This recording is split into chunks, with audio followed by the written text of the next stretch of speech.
Le vamos a contar a todos los argentinos cómo les vamos a cambiar la vida, porque de eso se trata.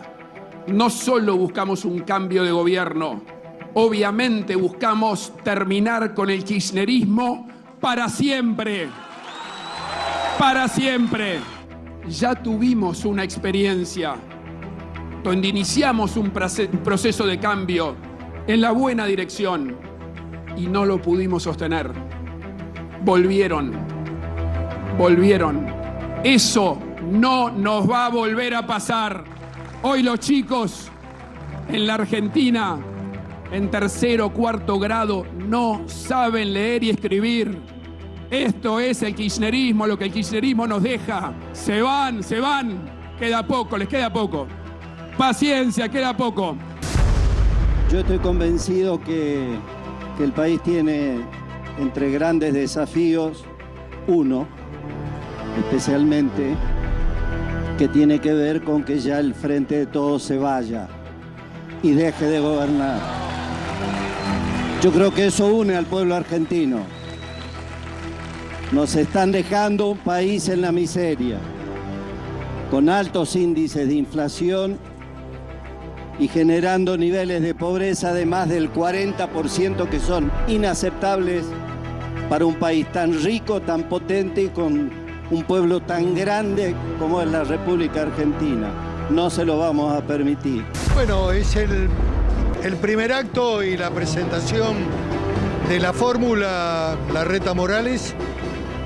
Comenzamos una actividad muy intensa en todo el país, así que tenemos las mejores expectativas y creo que hay un acompañamiento de la sociedad respecto a que hay un fin de ciclo. Vamos a esperar que los chicos bajen los bombos.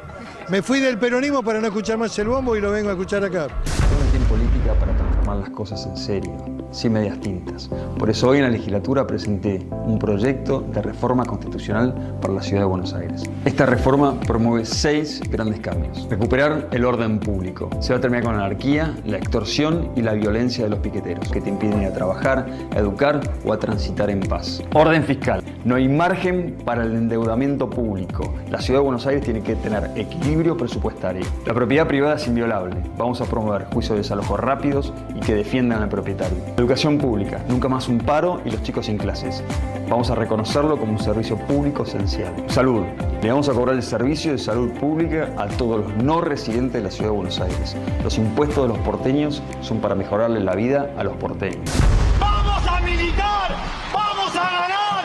¡Vamos a caminar! ¡Cuadra por cuadra! ¡Barrio por barrio!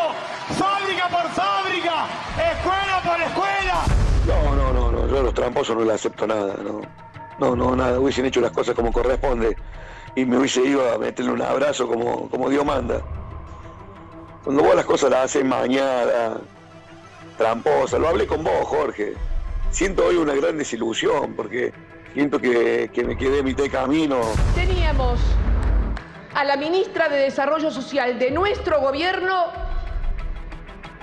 planteándole elecciones internas al gobernador de la provincia de Buenos Aires. Esta era la situación y teníamos a nuestro embajador en Brasil con todo el derecho del mundo. No estoy hablando de que no tengan derecho, estoy hablando de las consecuencias de esto para presidente. Porque Cristina quiere dar palitos más que palitos, da palazos, ¿no? Sí. Y lo de ayer fue un palazo frontal, ¿no? ¿No sentiste entonces? No, por supuesto, y esto no tiene nada que ver, no se puede negar, ¿no? La contundencia con la que ella tiene una lectura equivocada del rol de la construcción de la unidad. Iba a abrir el programa, voy a abrir el programa, estoy abriendo el programa con la situación del Chaco. Ya me voy a ir al Chaco porque es brutal el crimen que horroriza al país. Pero en la apertura de La Cruel Verdad, veía esto que dijo ayer Guado de Pedro. Yo quiero que le prestemos atención un minuto. Yo entiendo que no lo dijo de mala fe, bajo ningún punto de vista voy a caerle de lleno al ministro del Interior. Porque quizás es algo que hemos naturalizado. Pero desde este abnegado, humilde y trabajador espacio, lugar, pretendo que no naturalicemos esto. Porque no puede ser bueno para las futuras generaciones, para nuestros hijos y demás. No Guado de Pedro, por Dios, sino la idea. Yo quiero que repitamos esto y ya voy a contarles todo lo que está sucediendo en el Chaco. Repetime, Ale, por favor, esto. Fue ayer. Pasé inadvertido durante todo el día. Ponelo al aire, dale. Vamos a militar, vamos a ganar, vamos a caminar, cuadra por cuadra, barrio por barrio, fábrica por fábrica, escuela por escuela. Frená. El 50% de los chicos que ingresan a la escuela secundaria no lo termina. Es decir, 10 chicos empiezan en la provincia de Buenos Aires. El primer año son 6 más 6. 5 llegan al sexto. 6 en la primaria, 6 en la secundaria. Datos de Argentinos por la Educación. De 10 pibes, 5 no llegan al final del camino. De esos 5 que llegan al final del camino, el 80% no puede resolver un problema matemático, ni comprender acabadamente un texto. Las escuelas están para enseñar, básicamente. Si encima creemos que vamos a militar en la escuela, mucho peor se va a poner la situación, en esta verdadera catástrofe cultural que, como siempre digo, vivimos. Yo no sé si fue un furcio, se equivocó, lo dijo envalentonado en el discurso, no lo quiero naturalizar. No podemos militar en las escuelas. Hagan campaña donde quieran y está bárbaro y es saludable y yo abrego la lógica de la democracia, del partidismo, está todo fenómeno. Que golpeen casa por casa, toquen el timbre, vayan a la fábrica, eso está perfecto, bárbaro. Después la ciudadanía libremente elegirá. Si le gusta más blanco, negro, colorado, por izquierda, por derecha. Cada uno va a elegir después. Che, pero con los chicos no. ¿Me entendés, Guado? Con respeto te lo digo, con los chicos no. Vayan a todos lados, con los chicos no. No vayan a militar a la escuela. No está bien eso. No es bueno. Pues ¿sabes qué? No va a ser bueno para ustedes. Porque el día de mañana, ustedes como todos nosotros, si somos de la misma generación, seguramente en esta tierra que tantos amamos, vamos a tener nietos. Y vamos a querer que nuestros nietos se queden en este país. Y no se vayan. Y si militamos en las escuelas, y si vamos a hacer campaña a la escuela, probablemente nuestros nietos, el día de mañana, no van a elegir esta tierra para vivir. Se lo digo con recontra respeto. Quería hacer ese comentario en muchas cuestiones de la política. Ya voy a ir con eso. Dame el Chaco, por favor. ¿Sí? Está Javier Milei en el piso. Un ratito voy a hablar con él. ¿Qué haces, Javier? ¿Cómo te va? Un gusto tenerte. Gusto enorme estar aquí. Saludos a todo tu panel. En un ratito me voy a sentar a hablar contigo. Por favor, sí. Gracias de verdad. Bueno, voy a ir al Chaco. Porque este hecho que horroriza al país cobra de nuevo o una nueva página del horror. Hace un rato habló el gobernador Jorge Milton Capitanich. Se victimizó, dijo que se han tergiversado un montón de cuestiones, que él no tiene nada que ver con el hecho, que se inventó una llamada telefónica, etcétera, etcétera, etcétera. Vamos a ir a los datos y después a los dichos de Capitanich. Ya que está Milei, los datos primero, los números primero. En esta imagen se muestra el matrimonio Sena, Emerenciano, César y Marcela Acuña. Hay 3 pedacitos así, y aún más chicos. ¿Cuánto mide el capuchón de esta lapicera? 4 centímetros. 4 centímetros, es un poquito menos. Hay 3 pedacitos así, que fueron identificados dentro de una bolsa, que estaban un montón de otros pedacitos así, todos triturados, molidos, que se corresponden a una persona. Son restos humanos. Una es una falange de 3.5 centímetros. Una falange que no llega a medir 4 centímetros. Y el ancho es de 7 milímetros. ¿Saben lo que es 7 milímetros? Es menos que la puntita del capuchón de la lapicera. Los peritajes determinaron que eso se corresponde con una falange de una persona. Se encontró también en ese lugar y se pudo determinar que hay otro resto que tiene también 3.5 centímetros de largo por 1.3 centímetros de ancho. Es así y así. No es televisivo para mostrarlo. ¿Qué pedacito debería mostrar para que uno se grafique el horror en su casa? Es prácticamente imposible. Eso se corresponde con el dedo de un pie. Y hay otro tercer resto, más grande, de 2.5 centímetros por 2.3 de ancho. Ya es más grande este. Se corresponde con un hueso largo que no se pudo determinar de dónde, que fue seccionado. A Cecilia Strasowski la mataron.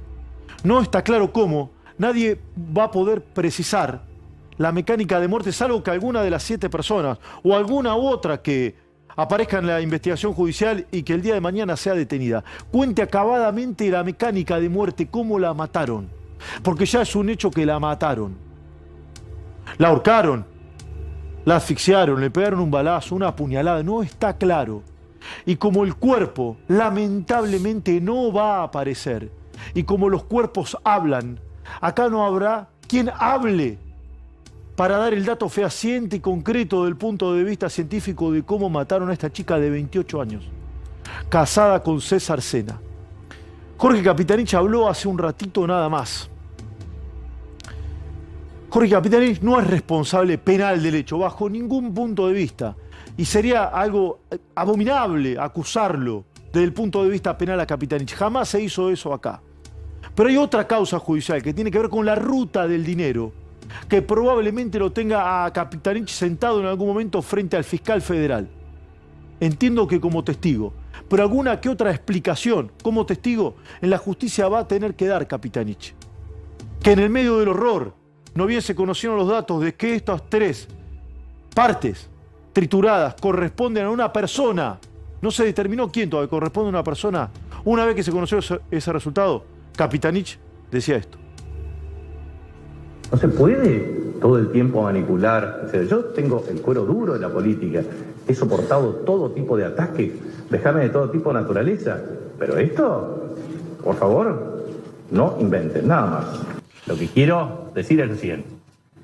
No se respetó ni la veda electoral ni el viernes, ni el sábado, ni el domingo. Hicieron todo el tiempo un ataque sistemático hacia mi persona. Lo hicieron antes, lo hicieron después.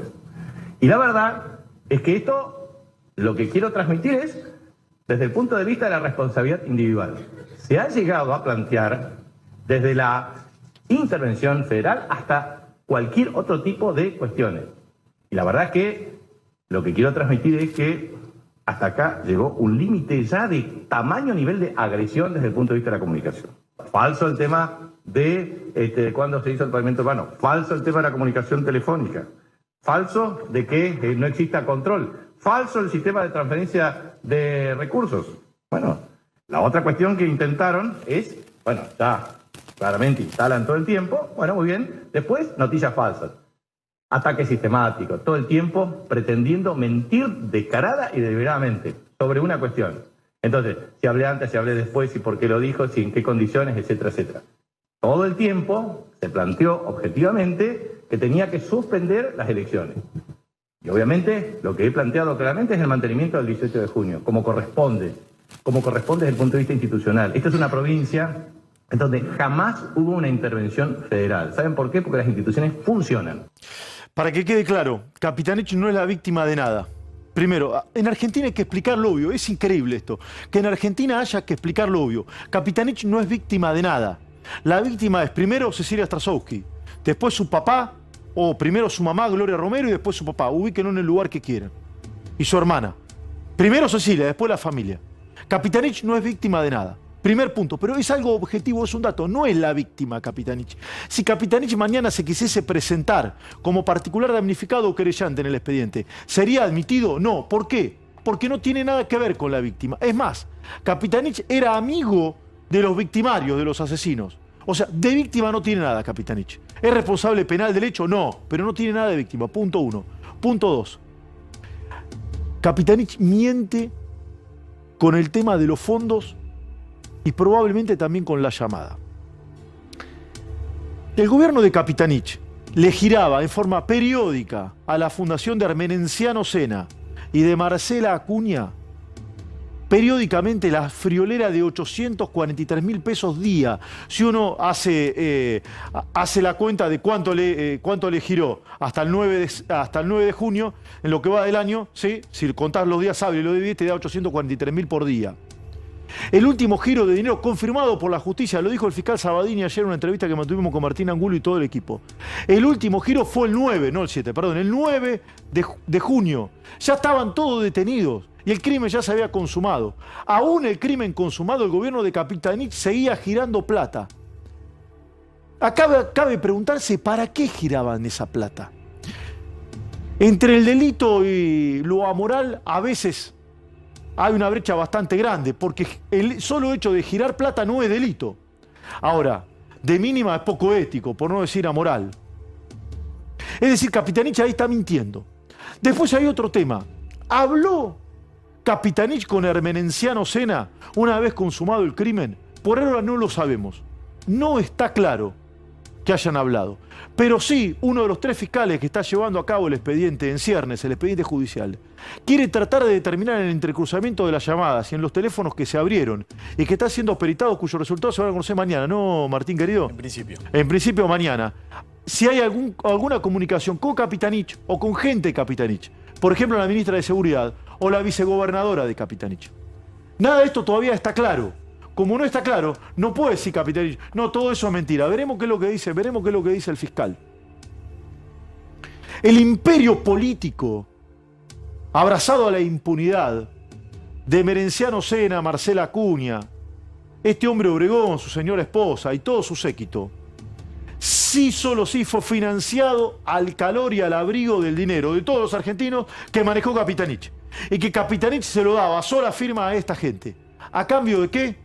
A cambio de militar a favor de Capitanich, a cambio de imponer miedo a favor de Capitanich en las calles, a cambio de adoctrinar en escuelas que izaban la bandera de Cuba, que mostraron al asesino del Che Guevara como un ídolo, lo emparangonaron con Manuel Belgrano y con José de San Martín, a chicos que vistieron de rojo, en la escuela cuyo director era el profesor Emerenciano Sena, que cobraba un sueldo como maestro del Ministerio de Educación, Cultura, Ciencia y Tecnología del Chaco, cuando el hombre ni siquiera, como mi abuela, ni siquiera había terminado la escuela secundaria. Pero claro, ¿sabe cuál es la diferencia? Mi abuela cosía en la Singer, en la casa de mi abuela. No cobraba un sueldo de docente. Este hombre se hacía pasar como profesor de la escuela que llevaba su nombre, en el barrio que llevaba su nombre. Pasó el dictador norcoreano y dijo, che, se fue a la mierda Merenciano. Todo eso lo gestionó Capitanich. Y en cuanto a lo del cemento, ya me voy a ir con Puebla, que está en el Chaco. En cuanto a lo del cemento, hay 2 calles, que no son calles, 2 tramos de 50 metros de cemento que no conducen a nada, que ni siquiera arrancan en una esquina y que ni siquiera terminan en la otra esquina, pegada a un monte, cuyo pavimento, cemento muy precario se hizo a mano, de madrugada, y por los propios empleados de Merenciano Sena, mientras Merenciano Sena estaba preso. ¿Para qué? Acá lo tenés. ¿Para qué hicieron esto? ¿Saben para qué hicieron esto? Se cree, es horrible, discúlpenme, que a Cecilia la mataron, no está claro cómo. Luego seccionaron el cuerpo, probablemente en una máquina, análogas a la que hay en cualquier carnicería del barrio, y que estaba dentro de la casa de los Sena. Y que después de seccionar el cuerpo, ahí mismo fue triturado.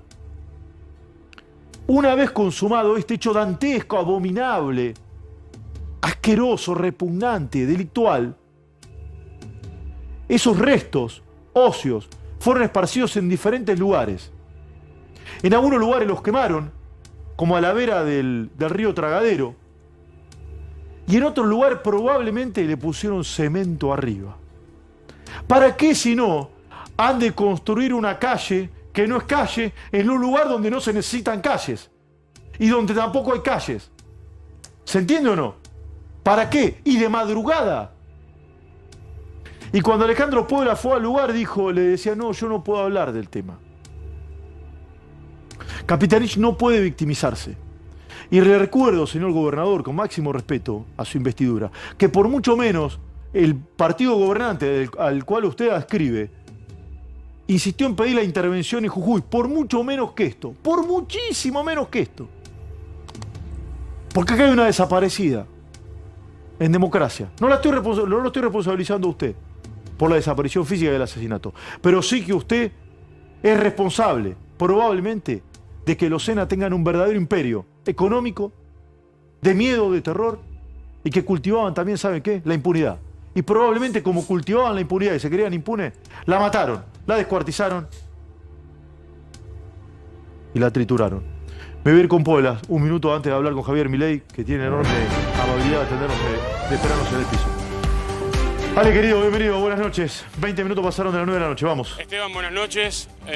Como bien decías, la hipótesis más grande es la que contabas recién. Nace otra hipótesis después de lo que pasó con los peritos forenses de Córdoba esta mañana en el INSIF.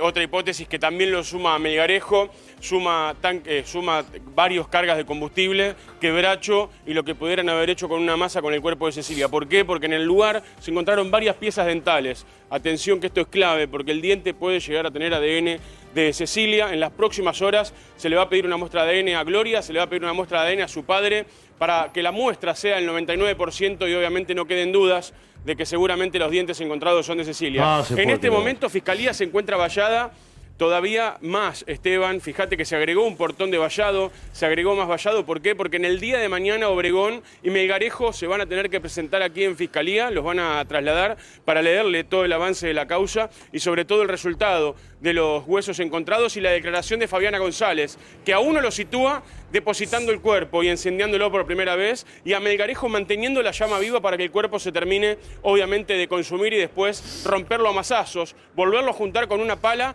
y otra vez volverlo a encender para que no quede casi ningún rastro. Además de eso, el día jueves estará viniendo completamente la familia Sena, Emer Enciano, Marcela Acuña y César Sena. Por eso esta movida de seguridad que estás viendo, Esteban, y esto porque los días que han venido se acercó gente, les tiraron piedrazos, entonces agregaron este portón y este perímetro para que directamente los camiones de traslado ingresen. Pero va a haber un mega operativo con personal de gendarmería, obviamente también personal armado del servicio penitenciario para que no puedan agredir a ninguno de los imputados. Recordemos que que Fabiana González dijo que tiene temor de que la maten, por eso la custodia fue tan grande. Lo mismo dijo Gustavo Obregón y en este momento Melgarejo estaría en condiciones de mañana romper el pacto de silencio y obviamente contar qué hizo con Cecilia. Sí. Puebla, ¿es cierto ayer lo que dijo Carlos Estreno, no me acuerdo quién, que las mascotas, los perros de estas personas están con custodia porque tienen miedo que maten a los perros? ¿Es cierto eso? Sí, porque en principio se iban a usar, salvo lo que pasó en el día de hoy, pero se iban a usar para llevarlos tanto a la chanchería como a este asfalto para buscar a Cecilia, para buscar a su dueña. Son perros que suelen olfatear de esta manera, más allá lo hacen de manera vulgar, y iban a llevarlos para ayudar obviamente a los canes, pero como se libró esto y se corrió la voz de esto, lo que decidió Gendarmería es custodiar personalmente a los perros para que obviamente nadie los pueda atacar, ni darles comida envenenada, ni demás, porque obviamente corrían riesgo. Pero eso, Capitalí, tranquilo, su gente son todos fenómenos, ¿sí? Son monaguillos del Perpetuo Socorro de la parroquia Estela Mari de Punta Lara, son todos bárbaros, 10 puntos. Sí, pero hay que custodiar a los perros porque te lo envenenan. Te mandan a matar a los perros. Yo te digo la verdad, no lo puedo creer. Dale, te escucho, Burgueño. No, pero lo que contaba recién, el tema de los perros es que son los únicos que pueden oler pertenencias de ella por debajo incluso del cemento. Ahora, una cuestión de Capitanich, que dijo que lo acusaban de no controlar, de no haber controlado. Por lo que se conoce, el mecanismo era, la plata se la giraban a un banco, al Banco de Chaco, y gente confirma, esto lo hablamos ayer, iba, sacaba la plata y esa plata entraba en el circuito negro. ¿Qué control tenía Capitanich de ese dinero? Ninguno. Es más, se cree que la apoderada de la fundación es esta Fabiana González, la esposa Obregón del chofer, que dijo, tiramos los cuerpos acá, que está detenida. Además, ¿cómo se llevaban 6 millones de pesos en billetes de 100? Termosellado. Termosellado. ¿Cómo se lo llevaban? Termosellado no, con la banda. No, con la banda de papel fajado. ¿Cómo se lo llevaban? Hoy el fiscal confirmó que, lo mismo que nos dijo ayer, ¿o no, Angulo? Porque hoy el gobierno de Chaco sacó un comunicado diciendo que el único terreno que el Estado provincial le había cedido al Nocena había sido durante el gobierno de Roy Nikisch, gobierno radical. Sí, hubo dos gobiernos radicales, Roy Nikisch y Ángel Rosas. Y Ángel Rosas. El segundo, el de Roy Nikisch, que en ese periodo se dio la entrega. Y hoy el fiscal volvió a ratificar que la información que tiene 2 terrenos fueron cedidos a los SENAS hace 10 años durante un gobierno peronista. Que iba a terminar de chequear toda la información, que había muchos pedidos que todavía tenía que corroborar. O sea, el fiscal confirmó que los terrenos se lo dio a Capitanich, no al gobernador anterior. Y se por ahí también y si se lo dio al gobernador anterior, pésimo también. Acá da lo mismo. Porque esto habíamos preguntado, che, ¿cómo hizo un tipo que era albañil? Que me merece todo el respeto ser albañil, ¿no? Está claro esto, ¿no? Que es albañil, que nunca estudió, que nunca se sabe de qué trabajó, de golpe porrazo tiene 100 hectáreas en el Chaco y un montón de propiedades. ¿Cómo hizo? ¿Qué tipo próspero, digo? Yo dije, no, usurparon, no, Capitanich se los donó. Y dije, no, los usurpó, no sé qué es peor. Bueno, aparentemente el fiscal confirmó que el gobierno de Capitanich le dio los terrenos. Recordá una cosa, en principio era opositor a Capitanich. Después hace una alianza político-económica. Capitanich empieza a enviarles dinero y les entrega las escrituras de esos campos usurpados, y ahí se convierte en aliado. Pero al principio era opositor esta familia. Bien. Y coincide con esto de decir, bueno, no, en realidad se le había dado otra gestión esos terrenos. Puebla, por último, y me siento a hablar con Javier Milei. ¿Capitanich puede caminar por la calle? Porque hizo un acto. Ojalá que pueda, ¿eh? Yo soy de los que creo que todo ciudadano, ¿sí?, en virtud de lo que consagra nuestra Constitución, es libre de caminar por donde quiera, ¿sí? Que quede absolutamente claro. Y ojalá que Capitanich pueda caminar por la calle, que es lo que corresponde, además. ¿Anda por la calle Capitanich, Puebla, o no? Aquí en Resistencia no lo hemos visto. Tampoco se ha presentado en las marchas para darle el apoyo a Gloria ni nada. O sea, no lo ha hecho, y hay mucho enojo respecto a que todo lo que habían dejado en carácter de apoyo a Cecilia, tanto en el monumento central de la Plaza 25 de Mayo, se lo llevaron. En Casa de Gobierno, horas después fue tirado a la basura, ni siquiera que se lo llevaron. Las ofrendas florales, todo, tiraron todo. Todas las cosas se las tiraron. Sí, como las piedras del COVID, algo parecido, se lo llevaron.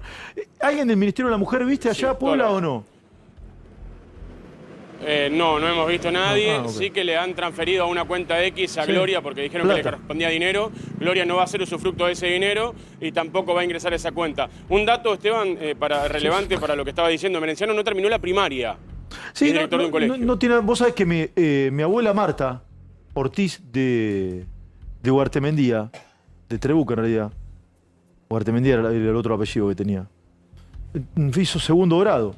Primero inferior, primero superior y segundo grado. Iba al lomo de caballo en el campo, en Giribone, al colegio. Pero una persona educada. Eso sí, no cobraba como docente. Y no se le hubiese ocurrido cobrar como docente. Si le hubiesen dicho, mire usted, doña Marta Ortiz va a cobrar como docente. ¿Saben lo que hubiese dicho mi abuela? No, yo no estoy preparado para eso, por Dios. Yo déjeme con la Singer, que yo trabajo, pongo cierres, hago dobladillos, ¿sí? Y coso para afuera, como decía mi abuela. Murió con dignidad. ¿Sabes qué? Todo lo que no tienen esta gente. Gracias, Puebla, querido. Sos un campeón, un fenómeno. Gracias, Puebla. ¿Sí? Está Javier Milei en el piso. Gracias, Javier, por... ¿Qué tal, Esteban? Sí, sos el único candidato que viene a escuchar la editorial. ¿Sí? Así que gracias. Gracias de verdad. No, por favor, un placer. Sí. Antes de adentrar en un montón de cosas que han pasado en este día, dolarización, etc. ¿Se puede cambiar este país? Vos escuchabas. Esta normalidad, ¿se puede cambiar o no? Mira, ¿sabés qué? Una de las cosas que me gusta de tu programa, La Cruel Verdad, vos ahora no lo haces tanto, pero al inicio preguntabas, ¿cuál es la cruel verdad? Y la cruel verdad es que una Argentina distinta es imposible con los mismos de siempre. Vos no podés pretender, como decía Albert Einstein, tener resultados distintos si seguís haciendo lo mismo. Argentina hace 100 años que hace este tipo de cosas. Entonces, yo entiendo que la coyuntura es atractiva, que la coyuntura estremece, que la coyuntura moviliza, pero si vos no salís de la lógica de la coyuntura, no salís nunca. Es decir, vos tenés que entender lo que pasa estructuralmente. ¿Vos querés entender lo que pasa en la provincia de Chaco? ¿O lo que pasa en la provincia de Jujuy? Formosa. ¿O lo que pasa en Formosa? ¿O lo que pasa en Santiago del Estero? ¿O lo que pasa, digamos, en cualquiera de las otras provincias? Bueno, ¿sabés qué? Esto es un derivado de la coparticipación. Qué casualidad o no, que todos aquellos que tienen este tipo de problemas, adivina cuál es el ingreso más importante que tienen. La coparticipación y los ATN. Bien, exactamente. ¿Esto qué quiere decir? Que esta gente dispone de recursos y no paga ningún costo frente a la sociedad. Si esa sociedad recibe un montón de gasto público, por decirlo de alguna manera, pero la cuenta la está pagando otro. Es decir, probablemente quien más esté perjudicado en toda esta cuenta, sin lugar a dudas, que es la Ciudad Autónoma de Buenos Aires. Sí, y la provincia también. Y la provincia de Buenos Aires. Entonces, y vos eso lo tenés, que en el caso de la provincia de Buenos Aires le ha causado un desastre. Si la Ciudad Autónoma de Buenos Aires tiene otra historia y se puede explicar de otra manera. Pero ¿qué es lo que vos tenés? Es que hay esta idea de la justicia social. O sea, no solo que no ha sido efectiva para que esas provincias salieran adelante, para que la gente esté mejor, sino que está muchísimo peor y generan unos regímenes, digamos, feudales, donde esta gente cree que es impune y hace cualquier cosa. La provincia de Buenos Aires produce el 38 del PBI y recibe menos del 19. Sí, en realidad sí, una cosa así. Sí, está bien que puede ser el dato. Sí, digamos, en realidad de la Copa recibe el 22. Lo que pasa que algo que es culpa de Cafiero. Porque cuando jugaba la interna y él manejaba el aparato, o sea, el abuelo de... Sí, Antonio Cafiero, cuando fue gobernador de la provincia de Buenos Aires. Claro, exactamente. En la interna esa, él cede puntos de coparticipación a provincias para ganarle al riojano que venía sin aparato. Perdió. Exactamente, no puede encontrar los votos. Les dejo una lección. Sí. Javier, se habló mucho en el día y ahora sí nos metemos en la coyuntura. A veces lo urgente nos tapa lo importante, ¿viste? Pero hoy se habló durante todo el día de un candidato. ¿Cómo se llama? Sí. Lucas Luna. Lucas Luna, sí, un candidato tuyo en el Mercosur, parlamentario del Mercosur, que nadie sabe ni para qué es eso. Bueno, en Parlasur, debería quedar claro que es un aguantadero de ñoquis, o sea, es una restricción que vos tenés que cumplir, y fíjate que lo usan como prenda política para acomodar gente, ¿no? Digamos, los recientes acomodados, parásitos acomodados, tenemos ahí a quiénes, a Carrió, a Tetaz, ¿no? Digamos, o sea, en ese lugar.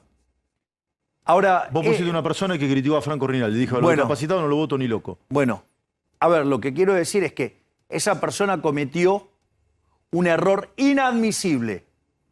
Hoy a las 3:30 de la tarde ya estaba afuera. ¿Lo echaste? Estaba renunciado. ¿Ok? Ahora, menciono esto porque la realidad es que ya esa noticia estaba. Ya se sabía mucho antes de esa renuncia, hay una cuestión operativa. A las 3:30 eso estaba firmado, porque yo tenía que entrar a una conferencia y eso lo venía monitoreando. Sin embargo, muchos dirigentes políticos salieron a hacer críticas, todos medios seguían publicando estas cosas. Entonces, a mí me gustaría saber, por ejemplo, la señora Vidal que sale y hace esa crítica, ¿acaso ella no tenía gente que hablaba de la Gestapo? ¿No? Ministro de ella. O la lista de López Murphy, que tenía gente, ¿sí? Que a mí me acusaba de nazi, y ninguno lo repudió. ¿Sí? O el señor Morales, que dice cosas espantosas de mi persona, nadie dice nada. Ni que hablar la señora Carrió. La señora Carrió ha dicho, bueno, de hecho la he llevado a la justicia a la señora Carrió por todas las barbaridades que dice. Pero de eso no se habla. Y lo que dijo, digamos, el 17º candidato suplente, un chico joven, digamos, o sea, sin experiencia, que dijo una cosa verdaderamente aberrante, no justificable, por eso está afuera. Pero yo resolví. ¿Ellos qué hicieron? No, digamos, hasta consiguieron justificación de sus medios afines. Vos decís que por cualquier cosa vos te matan y los demás no. Eso me querés decir. Exactamente. O sea, hay cosas que son muchísimo más graves y a mí me destruyen por cosas mucho más chicas. Sí. ¿Y por qué te destruyen? ¿Porque hace ruido? ¿Porque no sabes manejar los medios? ¿Porque no tenés llegada? ¿Porque le buscan el pelo al huevo? ¿Por qué? No, bueno, a ver. En principio hay que entender que la pauta juega. ¿O sos un tipo incómodo? Soy un tipo incómodo porque a ver, ¿cómo, digamos, por ejemplo, a ver, Candidato del oficialismo, Massa. 30 años vinculado al Estado. Ahora, del otro lado, ¿quién está? Larreta. Bullrich. Más de 30 años en el Estado. De hecho, Massa y Coso y Larreta son amigos. De hecho, digamos, son compadres. O sea, es como el avión, pasta o pollo, no. Yo te dije, no quiero ni pasta ni pollo, digo, quiero lomo. Bueno, vengo y traigo lomo. Obviamente, digamos, el lomo me están pegando de lo Como lindo. vos ofreces lomo, te matan, eso me decís. Y claro, a ver, vamos a ponerlo en estos términos. Yo vengo a hablar de, por ejemplo, yo por ejemplo quiero eliminar el Mercosur. ¿Por qué? Porque es algo que no favoreció a los argentinos. ¿Sí? Genera desvío de comercio, eso genera pérdida de bienestar, hace que vos termines pagando más cara las cosas, ¿sí? Y en el fondo es un acuerdo de administración de comercio entre los políticos haciendo negocios con empresarios prebendarios en contra de la gente. Yo lo quiero eliminar. Claro, anda a tocarle los tongos a los políticos, porque con eso le negocian a la gente. Ahora, fíjate esto. Fue prenda de cambio de Larreta para que la Carrió se baje, le dio cargo en el Mercosur. ¿Sabe cuánto va a cobrar entre dieta y coso? ¿Y viáticos? ¿Cuánto? $10.000 por mes por no hacer nada. Vos te das cuenta, ¿no? Lo que estamos hablando, el escándalo. Es decir, digo, de vuelta, digo, ¿qué querés que opine de mí el señor Gerardo Morales? Tiene 40 familiares en el Estado. ¿Sí? Entonces, digo, a ver. Le aviso lo de Juntos por el Cambio, que les gustó hacer tanto escándalo por esto. Les propongo que vayan y revisen el Twitter de Alejandro Bongiovanni. ¿Sí? Hablando sobre Guado de Pedro. A ver, digamos, porque yo a este chico lo eché. Vamos a ver qué hacen ellos. Digo, con lo que dijo de Guado de Pedro. Porque se rió de su influencia en el habla. Exactamente. No, pero de eso no se dice nada porque es de Juntos por el Cambio. Es decir, los de Juntos por el Cambio pueden hacer cualquier aberración y no se les dice nada. ¿Qué te da más bronca? Últimamente criticas más a Juntos por el Cambio que o a Unión. No, eso es falso. No, eso es falso. Yo digo, critico por igual a los dos. Okay.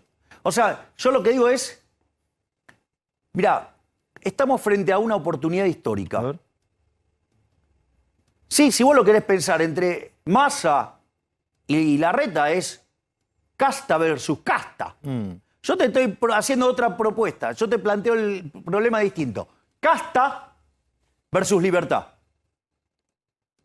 Obvio, digamos, o sea, que eso no es gratis. ¿Por qué? Porque soy el único que está torpedeando sobre los privilegios de la política. Entonces, claro, cuando aparezco un tipo como yo que dice que hay que hacer la reforma del Estado, ¿y cómo crees que se pone Morales? Y se pone nervioso con 40 familiares dentro del Estado. Obvio que se va a poner nervioso. Digamos, si vos querés que privatizar las empresas, digamos, en control del Estado, porque no existe una empresa pública, porque es un oxímoron. Claro, es verdad. Porque empresa tiene que ver con emprender. El Estado no emprende nada. Porque aparte lo hace robándole la guita a la gente. Entonces, la pregunta es, ¿cómo crees que va a estar un tipo que le dio el monopolio del cannabis al hijo? ¿Me comprendés? ¿Cómo crees que se va a poner de hacer una YPF competitiva cuando tiene a la mujer en el directorio? Sí. Y no, si sos presidente, ¿qué haces con YPF?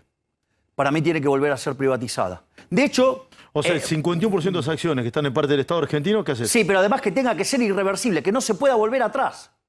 Que sea... cada reforma que vos hacés tiene que ser irreversible. Te voy a pasar un dato. Reprivatizás YPF. Ahora te voy a contar. No te voy a pasar un dato. Te voy a pasar un dato interesante. Uno de mis... Yo tengo un consejo de asesores. Sí, que son el consejo de asesores del presidente, que lo preside Carlos Rodríguez, ex rector del SEMA. Roque Fernández. Sí, Roque Fernández, que además de ser profesor en el SEMA, fue ministro de Economía de Menem, fue presidente del Banco Central. Sí. Y también está Darío Epstein. ¿Sí? Digamos que además también... O sea, ¿sabes que tuvo un rol muy destacado en las privatizaciones? Así que vamos a avanzar en la agenda privatizadora. O sea, ¿vas a privatizar? Sí, obvio, claro. Sí. ¿Y YPF qué hace con el 51% de las acciones? Tiene que ser una empresa de mercado.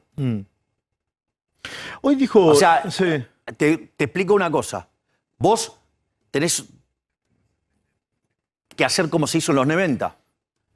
Primero se la sañó y después se la vendió, porque si no la vas a estar regalando por monedas. Claro, porque hoy vale mucho menos de cuando se Claro, y además YPF tiene un rol estratégico, igual que ENARSA, para manejar la transición energética. Una de las cosas que prácticamente a nadie le dio importancia, nosotros en el CARI el otro día, los que no tenemos equipo, según Uspallata, o sea, según el siniestro. Uspallata es la sede del gobierno de la Ciudad de Buenos Aires.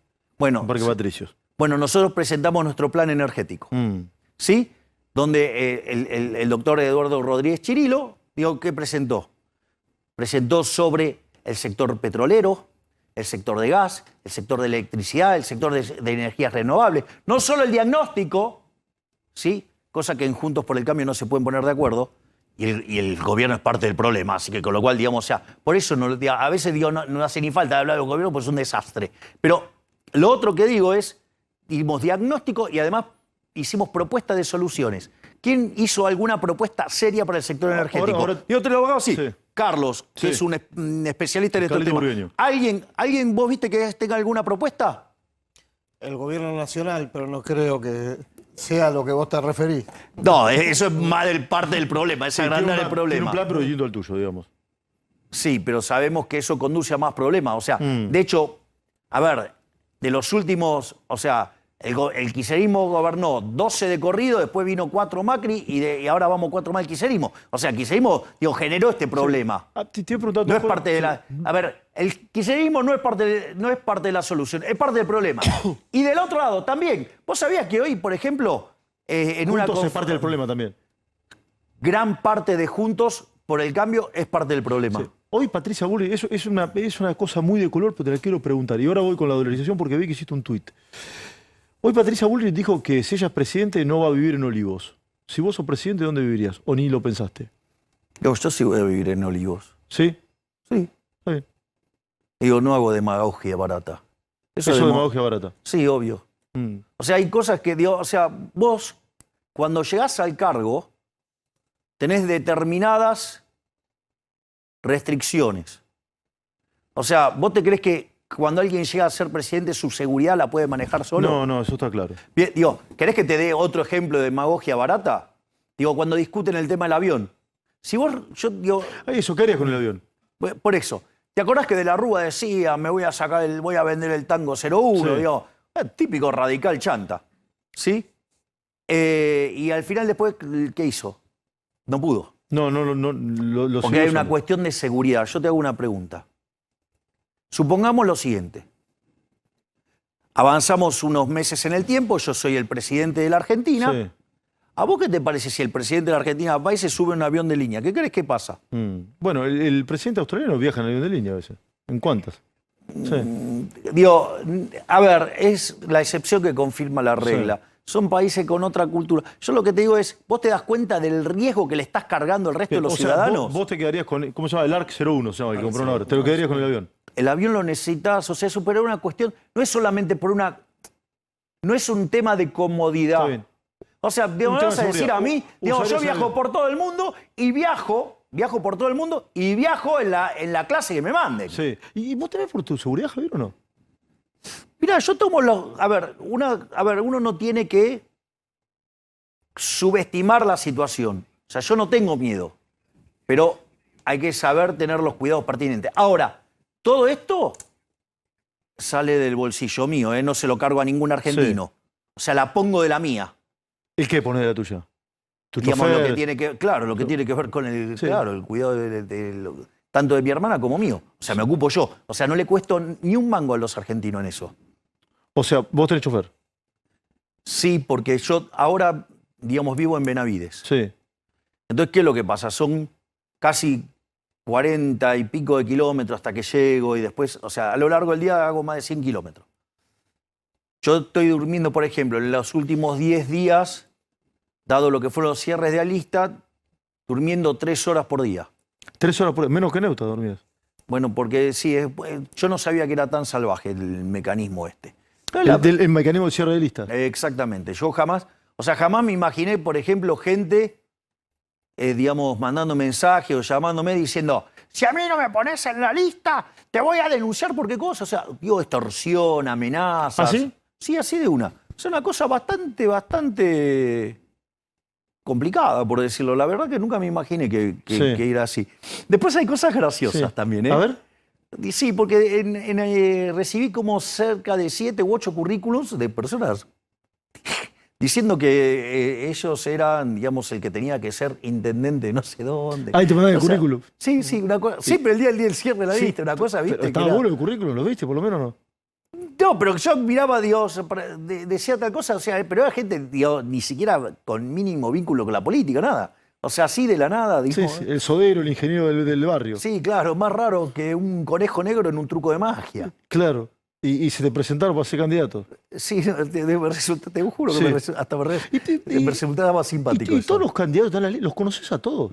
No, es imposible. Claro. Eso, digamos, o sea, el que te dice eso te miente. Es verdad. 2.800 candidatos en provincia de Buenos Aires se necesitan. A ver, yo te lo pongo en estos términos. O sea, hay algo que se llama división de trabajo. Entonces, si vos crees que vas a hacer todo el trabajo, digo, bueno, entonces te estás mintiendo. O sea, se llama división de trabajo. Nosotros llegamos... A ver, nosotros para la elección nacional estamos en 23 de los 24 distritos. Sí. ¿Me comprendés? Que es un trabajo descomunal. Entonces, y se hizo en, digamos, 1 año y medio. Sí, y las encuestas, ¿caíste, sumaste, te mantuviste? Mira... Hay un tema, hay que tener mucho cuidado con las encuestas porque muchas se operan. Es decir, yo recuerdo que, no sé, el día de, digamos, el viernes estábamos de una manera y el lunes a la mañana... Sí. Yo sé que vos seguís mucho las encuestas.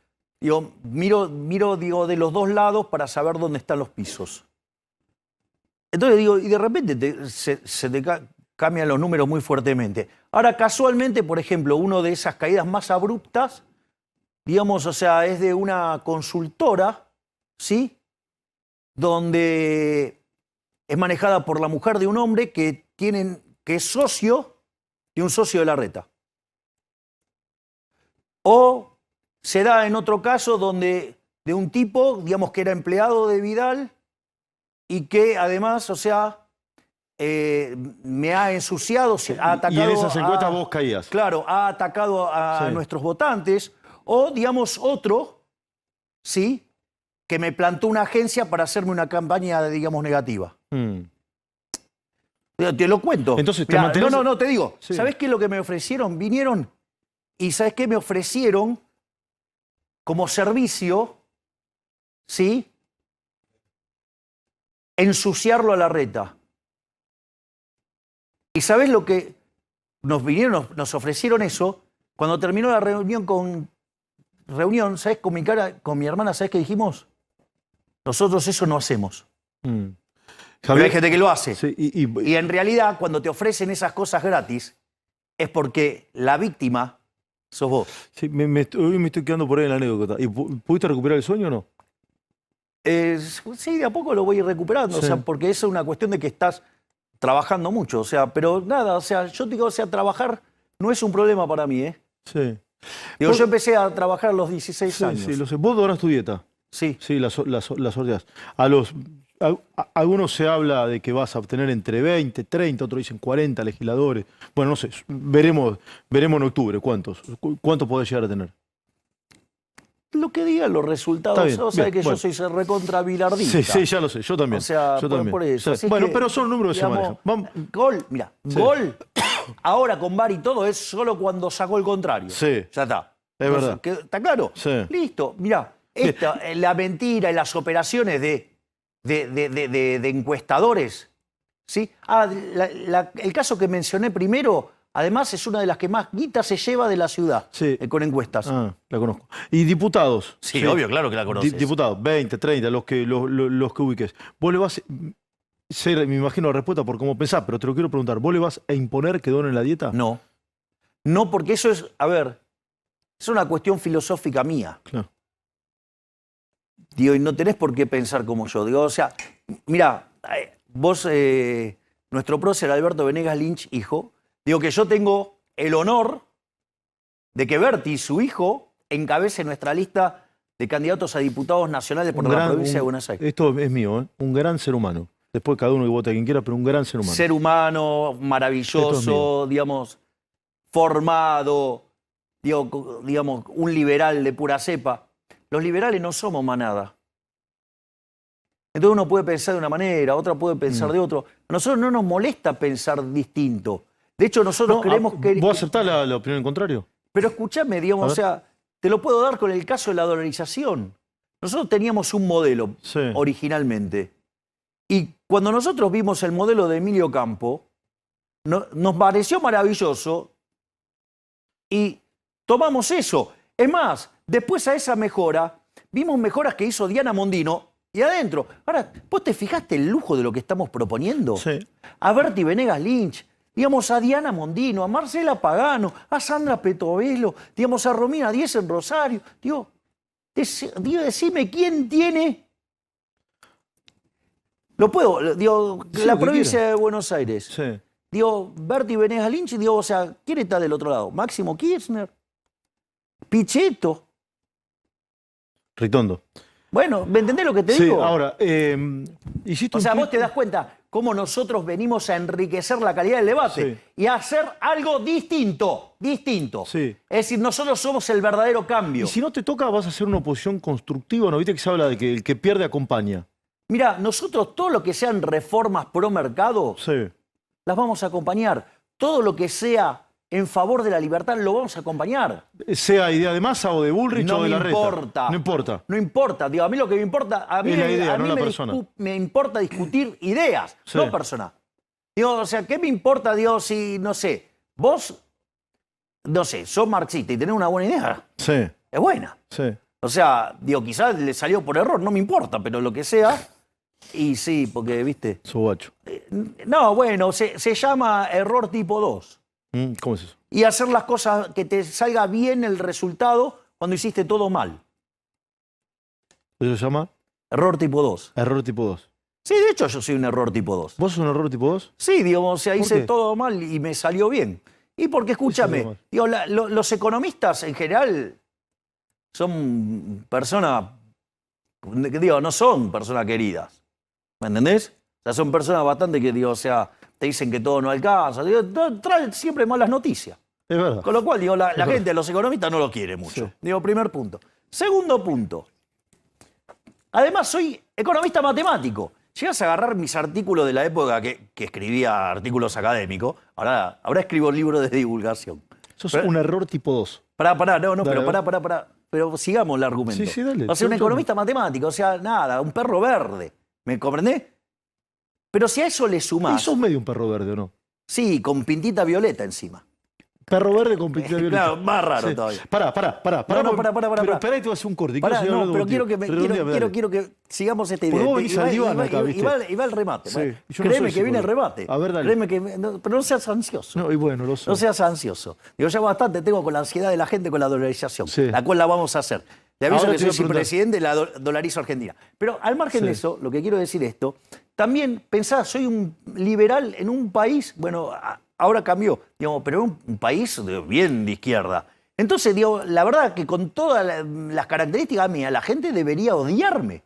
Y sin embargo, digamos, la gente me adora. O sea, es un error tipo 2. Sos un error tipo 2. Bancame 3 minutos que quiero seguir hablando contigo y me contestás si están los dólares para dolarizar. Obvio que están, ya te avisé. Bueno, no me lo contás, dale, vamos.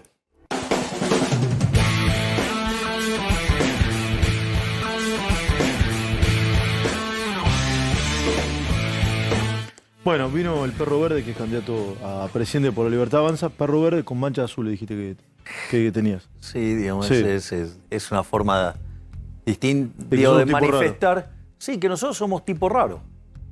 Porque, fíjate esto, mirá lo raro que somos. Sí. Esto para que la gente se dé cuenta de lo importante de votar. Y votar gente que tiene claro lo que hace. No eso que te dicen, la ideología no existe, toda esa pavada. Cuando fue la votación para que se conozcan los datos de las historias clínicas y que queden en control del Estado, ¿sabes qué? 2 diputados votaron en contra de eso. ¿Vos votaste en contra? ¿Quién más? Victoria y yo. O sea, mi compañera de fórmula presidencial, Victoria Villarruel. Nosotros 2 solos votamos en contra de eso. Es una aberración. Obviamente que desde la cadena, digamos, de Juntos por el Cambio, digamos, su cadena periodística nos mató. Por eso. Ahora sucede que se perdieron datos y se perdieron datos. ¿Sabes es una aberración. Vos ahí, yo te voy a contar algunas cosas juro graves. No me acuerdo, entre tantas cosas que han pasado en Argentina me perdí. Se perdieron datos personales en la bolsa. Digo, que manejaba, digamos, el Estado Nacional. Okay. Es decir, con lo cual no pueden preservar. Pero yo ya sabía esto, ¿sabes por qué? Y que lo usan para perseguir gente y demás. ¿Sabes por qué? Porque... ¿El gobierno usa datos para perseguir gente? Sí, claro, obvio. Obvio, te voy a contar algunos casos. Y de un lado y del otro, ¿eh? De un lado y del otro. No te creas que del otro lado, digo, de un lado y del otro. Mira, cuando Juntos fue... y el gobierno, decís vos. Claro. Cuando yo estaba, digamos, en plena campaña electoral para diputado, a mí digamos, me hicieron una fuerte ostentación de fuerza, que me enteré por televisión que tenía COVID. Yo no había recibido el mail del sanatorio, un sanatorio, ¿entendés? O sea, yo no había recibido el mail diciéndome que tenía COVID. Y ya, digamos, o sea, en realidad, digamos, me lo hice en el aeropuerto. ¿Sabes qué? No recibí el mail y en los medios ya estaban contando, en el canal oficial de Cambiemos, que yo tenía COVID. Te lo paso como un caso, digamos. O, por ejemplo, durante la pandemia, yo me entero de cómo estaba manejando algunos temas. Yo en ese momento trabajaba todavía en Corporación América y yo me entero 10 días antes de cómo me iban a pagar. ¿Cómo te iban a? Claro, me di cuenta que la empresa había pedido una ATP. Ah. En realidad pidió para toda la planta. Me acuerdo, Milei cobra subsidio del Estado. Claro, ¿sabes por qué yo me di cuenta? Y cuando me di cuenta fui a decir, paren esto y no se lo dejó parar el gobierno, porque 10 días antes apareció el señor Leandro Santoro diciendo, yo no quiero ver a esos economistas que dicen que la inflación a un economista que dice que la inflación es un fenómeno monetario, no sea cosa que cobra un IFE o un subsidio, que en realidad, ATP digamos, era ATP. Bueno, lo cobraba la empresa, con lo cual era un tema de la empresa. Bueno, es decir, lo que digo es, o, digamos, en otros gobiernos, digamos, o sea, que tenías, o sea, persecución de la FIP. ¿Te llevas bien con alguien del gobierno o no? Mira, no. ¿Cómo? No. No, con ninguno. No. O con ninguna, ¿no? No, creo que ninguno incluye todo. Sí, no, por supuesto. O sea, sí. yo de eso del lenguaje inclusivo, digo, el español es tan lindo para que lo estropeen. Es exclusivo, digo yo, el lenguaje. Sí, claro, es para unos pocos. Sí, porque lo empezás a usar y después no te entiende nadie. Vos sabés que el lenguaje es una construcción humana. Sí, claro. No es algo que se hizo por decreto. ¿Entendés? O sea, no, por supuesto. Digo, esto Hayek te lo explica bien, digamos, o sea, cómo la sociedad va construyendo el idioma, el lenguaje. Lo que pasa es que esta gente, una de las cosas que tienen, como post-marxista que son, ¿sabes qué? Quieren romper la forma en la cual te comunicás. O sea, nosotros nos entendemos porque vos podés materializar, entender en tu cabeza. ¿Y qué es lo que pasa? Si vos rompés el significado de las palabras, te están rompiendo y entonces te van a deconstruir para construirte como ellos quieren. O sea, un esclavo del Estado. Casi nada se puede hacer por decreto si no hay un consenso social, es decir, una conducta repetida, consuetudinaria y aceptada por todos. Exacto. No se podría hacer por decreto. Exacto. ¿Sí? Porque iría en contra los usos y costumbres de los ciudadanos. Exacto. Bueno, pero hay gente que cree que puede suspender la ley de la gravedad con otra ley. Y bueno, así nos va. Por eso es no hablas con nadie del gobierno. No. ¿Y de la oposición? Sí, con algunas personas de la oposición tengo diálogo. Vuelvo si sos oposición. Una parte de la oposición, ¿no? Una parte de la oposición. Claro. ¿Sí? No incluimos a la izquierda. No, con la izquierda no tengo diálogo tampoco. No hablas con ninguno. ¿Sí? Y vos cuando entras, muchas veces me preguntan, pregúntale a Milei, vos cuando entras a la Cámara de Diputados, ¿sí? Sos diputado, ¿sí? Entras, saludas a todo el mundo, ¿cómo te saludan? O te miran como un bicho raro. Che, ¿qué haces acá? No, yo voy, hago mi trabajo y me voy. Yo no tengo que ser amigo de nadie. No vas a ser amigo. No, yo voy a hacer mi trabajo. Digo, mal que les pese a la cadena de Juntos por el Cambio, digamos, o sea, Digo, hubo el año pasado 14 sesiones, fui a 12. Digo, después lo que pasa es que yo no voto proyectos en particular, menos donde está el curro, ¿no? O sea, fuiste a laburar. Yo dije, Milei no viene al Congreso, fuiste a laburar. Claro, exacto, yo fui al Congreso. De las 14 sesiones, fui a 12. Una estaba en Colombia y otra decidí no entrar. Sí. Pero fíjate esto, es interesante. Por ejemplo, el presupuesto. Presupuesto, una aberración. ¿Quién le dio quórum? No tienen los votos para el quórum propio el Frente de Todos. Son 116 y vos necesitas 129. ¿Quién se los dio? El radicalismo. O sea, Juntos por el Cambio. Porque lo que hay que entender es que Juntos por el Cambio, una parte te juega de un lado, una parte te juega del otro, y siempre estratégicamente le da los votos al kirchnerismo. O sea, son funcionales al kirchnerismo, son socios del kirchnerismo. Por eso es, o sea, la verdadera alternativa es casta versus libertad. Sí, y ellos son lo mismo. Sí, hay alguno que dice que vos sos funcional al kirchnerismo porque le sacaste, por ejemplo, 2 votos a un candidato en Córdoba. O sea, pará. A ver. Si nosotros no participamos en Córdoba. Otra mentira de... Pachesi se llama, no era tuyo. No. Nosotros, de hecho, a ver, y esto está bueno para que se sepa con la maldad que obran, digamos, algunos medios. Bien el nombre, disculpa si dije mal el nombre, dije bien. A ver, nosotros, de hecho, hicimos un comunicado en el cual aclaramos que nosotros no apoyábamos a ningún candidato en Córdoba. De nada. ¿A nadie? A nadie. Pero están los comunicados, todo. O sea, están los comunicados. Bueno, un grupo decidió llamarse de una manera. Digo, este caso, digamos, hasta tomaron el nombre, digo, se apropiaron de los colores y participaron. O sea, y nos quieren, digamos, nosotros hemos mandado la información a los medios, todo, para que no... Y sin embargo lo hacen. Bueno, está claro que no les importa informar, les importa operar. Sobre todo la Reta News, ¿no? Sí. ¿Tenés miedo que te roben los votos o no? Sí, claro, y por eso estamos trabajando en contra de ellos. ¿Tenés miedo que te roben votos? Obvio.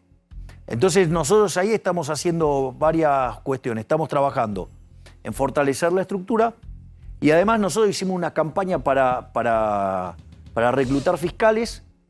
Nosotros, el proceso de reclutamiento, vos te anotás, ¿sí? Después se hace una revisión de eso para ver si eso, digamos, o sea, es... Liberalismo en sangre, ¿qué le tomás? No, digo, o sea, que no haya cosas raras. Una vez que vos haces eso, ¿sí? Se hace la capacitación. Hoy nosotros tenemos ya capacitados 60.000 fiscales. ¿La mayoría son jóvenes? Sí. Sí, digamos, o sea... Bueno, si la elección, digamos, fuera, digamos, en el tramo sub-45, nosotros ganaríamos en primera vuelta.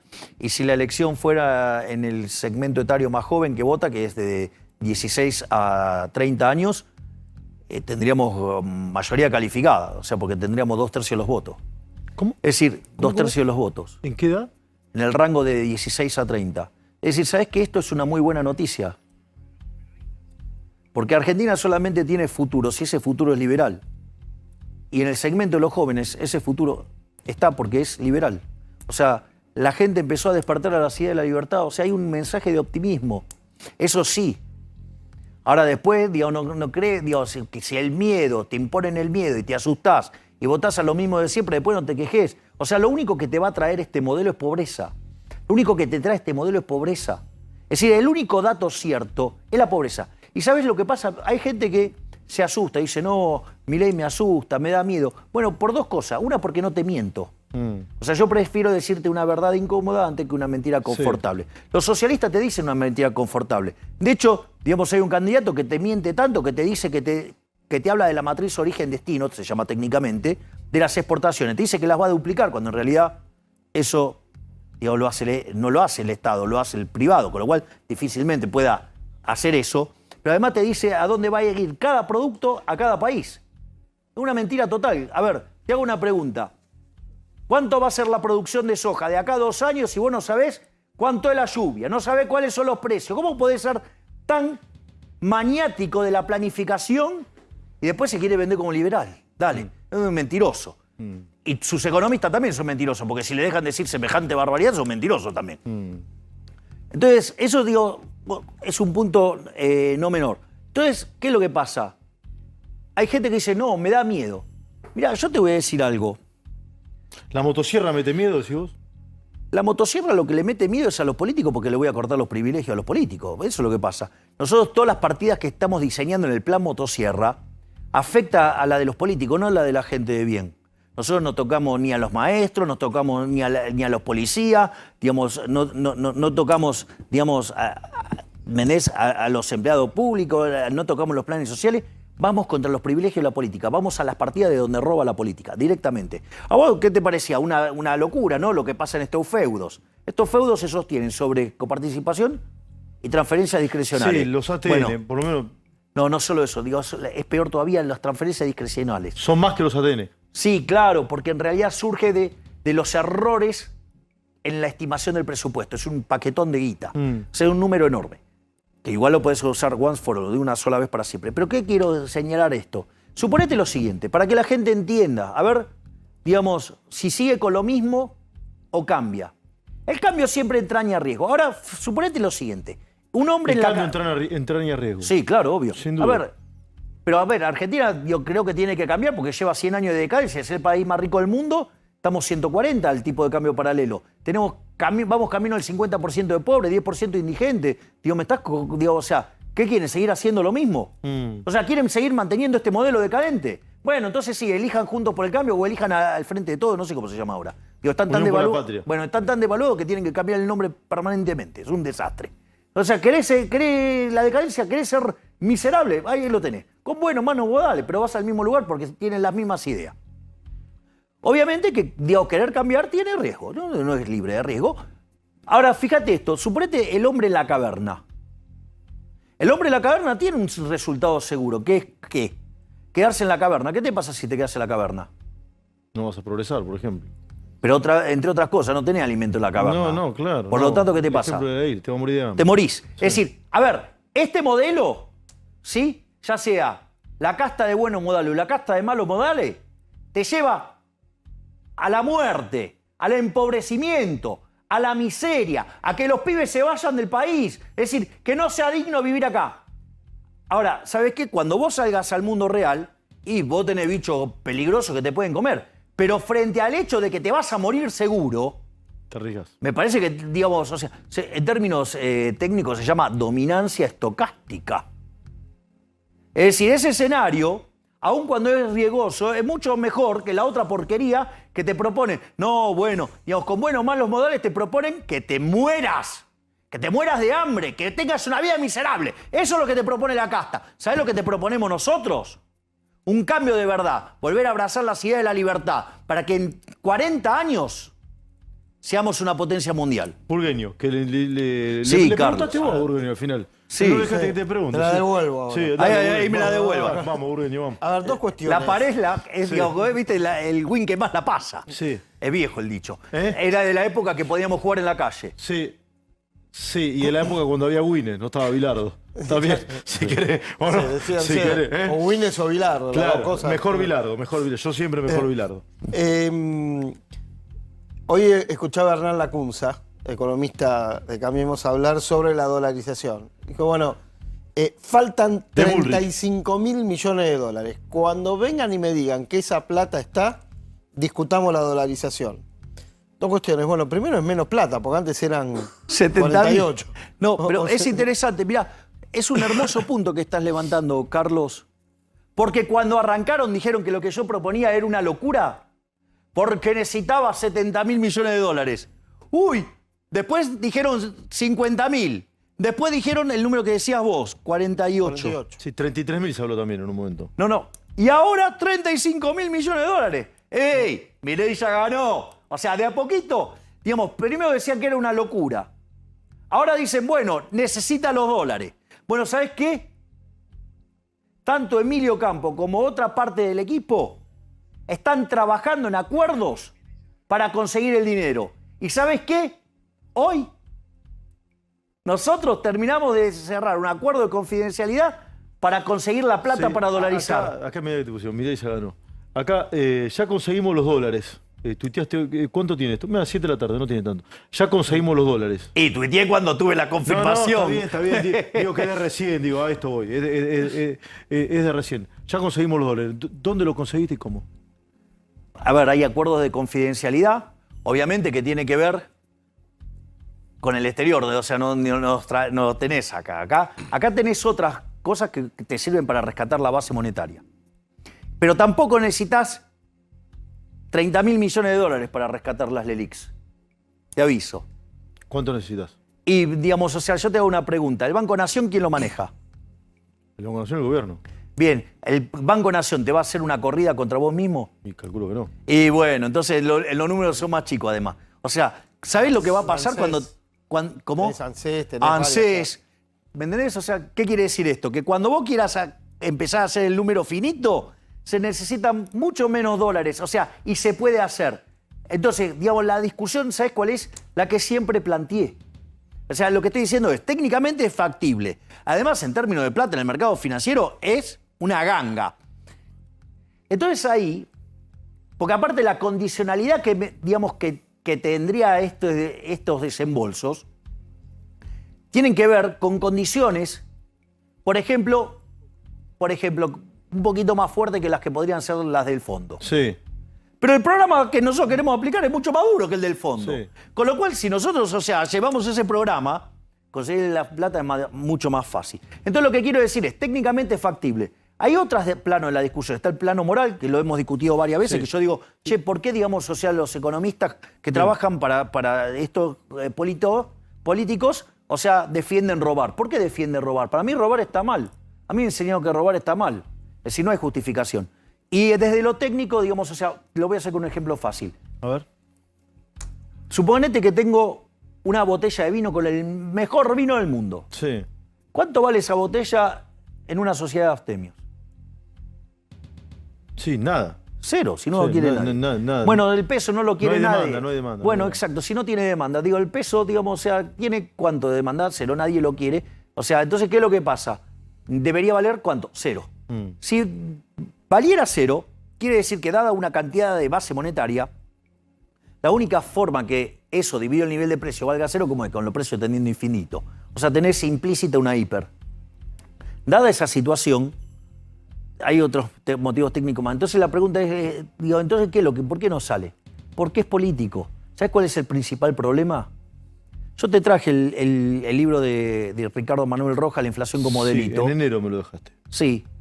¿Sabes cuál es acá el verdadero problema? ¿Cuál? Que este gobierno de delincuentes que tenemos ahora, por ejemplo, en 3 años emitió 16 puntos del PBI. Eso es plata que los políticos le roban a los argentinos. O sea, 5,5 puntos o 5 o 6 puntos del PBI de señoriaje. Es que los políticos nos roben 30.000 millones de dólares por año. Es más, salió hace poco una nota en Infobae que computó cuánto nos robó el Banco Central solo de señoriaje. ¿Sabes cuánto nos robó? ¿Cuánto? 280.000 millones de dólares. ¿Y sabés dónde está más concentrado? Y en los años que hay más inflación. Imagínate hoy con la inflación viajando al 140 en la punta, con la inflación en el alimento en 200 y con la inflación reprimida que oscila entre 50 y 100 puntos y que alguien me explique por qué los números de los estacionales están tan desfasados del resto de la inflación, que alguien me explique por qué quieren seguir arruinando los argentinos. Y te lo dejo con la cruel verdad. Sí, ¿Sabés cuál es la cruel verdad? Mira, me cierra de vuelta, todo. la cruel verdad es que es imposible una Argentina distinta con lo mismo de siempre. Sí. Es decir, no podemos pretender resultados distintos haciendo lo mismo. Los únicos que proponemos el cambio somos nosotros. Si me votan, quédese tranquilo que los problemas de inflación e inseguridad se acabaron. Gracias, Javier. Por Gracias, Esteban. Sí, Javier, mire, es candidato presidencial porque no tiene interna dentro de la Libertad Avanza. Gracias, Javier. Gracias, y ahora voy a Esteban. hablar un poquito más de economía que está Damián Dipache. Gracias, de verdad. Sí. Gran persona. Sí. Gran persona, Bueno, un ser humano. Mucho hincha independiente. Bueno, no le digas que se agranda, ¿viste? Después te pegan los honorarios, se complica. No, pero es una buena persona y trabaja bien. Ya lo sé. Yo lo quiero mucho. Como toda la gente que está acá. No, si no vengo. Está claro, ¿no? Es verdad. O sea, los lugares que, digamos, los periodistas no son periodistas, son operadores, no voy. Gracias, Javier, por haber venido. Gracias. De verdad. Javier Milei. Bueno, a ver, 78.000 títulos dejó. Tenemos un montón de cosas. Está Dipache, por ahí está nuestro amigo Corbalán también. ¿Cómo le va, Corbalán? Un gusto, tenerlo. Le voy a pedir un título a cada uno y nos vamos a meter. ¿Se puede traer el monitor ese para acá? Si se puede, mejor. Chicos, sí, que estaba en otro lugar del estudio por la entrevista. Después te quiero un análisis que me hagas de todo esto que escuchamos más tranquilo, burgueño querido. Voy con ronda de noticias, ronda de titular. Con vos, Angulo querido, vamos. Bueno, un candidato a presidente de la Nación fue noticia hoy en tribunales. ¡Upa! Juan Grabois. ¿Ah, sí? Juan Grabois, exactamente. ¿Juan Grabois de tribunales? Juan Grabois fue noticia. ¿Por qué grave de eso? A ver. ¿Por qué?